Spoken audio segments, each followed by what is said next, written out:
Hello, രേഖാചിത്രത്തിൻ്റെ ഏറ്റവും പ്രധാനപ്പെട്ട official OTT release അപ്ഡേഷനാണ് ഇന്നൊരു വീഡിയോ ഭാഗത്ത്. വീഡിയോയിലേക്ക് മുൻപ് വീഡിയോ ലൈക്ക് ചെയ്യുക, ചാനൽ സബ്സ്ക്രൈബ് ചെയ്യുക. മാർച്ച് ഏപ്രിൽ മാസങ്ങളിൽ അങ്ങോട്ട് ധാരാളം ചിത്രങ്ങൾ OTT റിലീസ് ചെയ്യാൻ പോവുകയാണ്. നമ്മുടെ ചാനൽ ഭാഗം പരിശോധിച്ചാൽ നിങ്ങൾക്ക് ആ വീഡിയോയ്ക്ക് കാണാൻ വേണ്ടി സാധിക്കും. അതൊക്കെ ഒന്ന് കാണുക.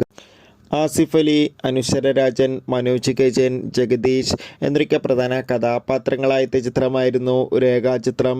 എല്ലാ സിനിമാ പ്രേമികളും ഒരേപോലെയായിരുന്നു രേഖാചിത്രത്തിൻ്റെ OTT റിലീസിനായി കാത്തിരിക്കുന്നുണ്ടായിരുന്നത്. ഫൈനലി രേഖാചിത്രത്തിൻ്റെ OTT അവകാശങ്ങളൊക്കെ സോണി ലീവ് എന്ന OTT പ്ലാറ്റ്ഫോം സ്വന്തമാക്കിയെന്ന് കൺഫേം ആക്കിയിട്ടുണ്ട്. അങ്ങനെ കാത്തിരിപ്പിനൊടുവിൽ ചിത്രം ഈ വരുന്ന മാർച്ച് 7-ാം തീയതി മുതൽ സോണി ലീവ് എന്ന OTT പ്ലാറ്റ്ഫോമിലൂടെ OTT റിലീസ് ചെയ്യുമെന്നും കൺഫേം ആക്കിയിട്ടുണ്ട്. ചിത്രത്തിൻ്റെ കൂടുതൽ അപ്ഡേഷൻ അറിയാൻ വേണ്ടി കാത്തിരിക്കും.